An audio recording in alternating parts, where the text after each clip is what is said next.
News आवाज महा। दुचाकी चोरणाऱ्या तिघांना पिंपरी पोलिसांनी केली अटक। त्यांच्याकडून तब्बल 26,10,000 रुपये किमतीच्या 53 दुचाकी जप्त केल्या। तसेच दुचाकी चोरीचे पिंपरी चिंचवडसह पुणे शहर, कोल्हापूर, सातारा येथील 35 गुन्हे उघडकीस आलेले आहेत। पिंपरी चिंचवड पोलिसांची ही मोठी कामगिरी आहे। संतोष मारुती शिंदे वय वर्ष 32 राहणार वाकड, धीरज प्रदीप सावंत वय वर्ष 23 राहणार नर्हेगाव पुणे, बालाजी उर्फ तात्यासाहेब दादा भोसले वय वर्ष 24 राहणार शाहूपुरी सातारा अशी अटक केलेल्या आरोपींची नावे आहेत। यातील धीरज हा मेकॅनिकल इंजिनियर आहे। सहाय्यक पोलीस आयुक्त सतीश वले यांच्या माहितीनुसार पिंपरी परिसरात होत असलेल्या वाहन चोरीबाबत पिंपरी पोलिसांनी वाहन चोरी झालेल्या घटनास्थळावरील आणि इतर 150 CCTV कॅमेऱ्यांची तपासणी केली। त्यातून वाहन चोरी करणाऱ्या संतोषची ओळख पटलेली आहे। तो पिंपरी मेट्रो स्थानकाजवळ येणार असल्याची माहिती पोलिसांना मिळाली आणि त्यानुसार पोलिसांनी सापळा लावून संतोष याला ताब्यात घेतलेला आहे आणि त्याच्याकडे चौकशी केली असता त्याने वाहन चोरी केल्याचं सांगितलं आहे। तसेच संतोष यांनी त्याच्या 2 साथीदारांसोबत मिळून आणखी 53 वाहने चोरी केल्याचं सांगितलं आहे।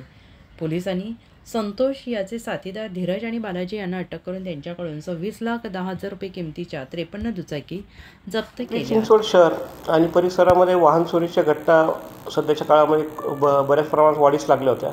त्या अनुषंगाने माननीय पोलीस आयुक्त चौबे सर यांच्या सक्त सूचना सर्व पोलीस ठाण्यांना होत्या की वाहन चोरीच्या गुन्ह्यांना प्रतिबंध घालून जे चोरीचे गुन्हे आहेत ते उघड झाले पाहिजे। त्या अनुषंगाने आम्हाला एक गोपनीय माहिती मिळाली होती। आमचे पिंपरी पोलीस स्टेशनचे प्रभारी अधिकारी कडलक आणि तपास पथकाचे API अतिग्रेन यांनी त्या दृष्टीने सापळा लावून नियोजन केलं। या सापळा कारवाईमध्ये आम्हाला मोठं यश प्राप्त झालं आहे। याच्यामध्ये आतापर्यंत आम्ही 3 आरोपी अटक केलेले आहेत आणि त्यांच्याकडनं 53 मोटरसायकली जप्त केलेल्या आहेत। ही आतापर्यंतची आयुक्तालयाची पोलीस स्टेशन स्तरावरची सर्वात मोठी कामगिरी आहे। सदर गुन्ह्यामध्ये अजून एक आरोपी अजून फरार आहे। त्याचा शोध घेण्याचा प्रयत्न चालू आहे। तो मिळाल्यावरती अजूनही याच्यामध्ये गाड्या रिकवर होण्याची शक्यता आहे। या कारवाईमध्ये या 53 जप्त वाहनं केलेत त्यातले 25 आयुक्तालयातले क्षेत्रातले आहेत। 10 पोलीस ठाण्यामध्ये त्या अनुषंगाने गुन्हे दाखल होते।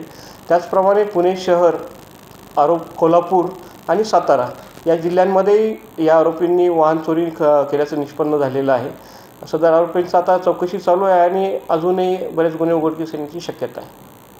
सर, आपण जर बघितलं गेलं तर मेट्रोचं स्टेशन जे आहे त्या आवारामध्ये मोटरसायकल बेशिस्त लावण्यात येतात। त्याचबरोबर चोरीचे गुन्हे देखील वाढण्यात आलेले आहेत।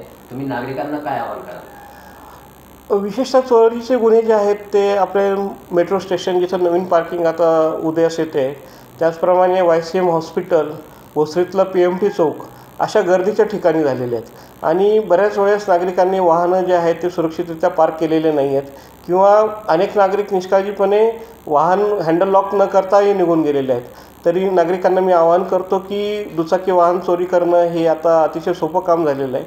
त्याच्यामुळे त्यांनी त्यांच्या सुरक्षेच्या दृष्टीने काळजी घेतली, चेनचा वगैरे वापर केला तर या वाहन चोरींना प्रतिबंध होईल असं आवाहन मी आपल्या सर्वांना करतो आपल्या वतीने।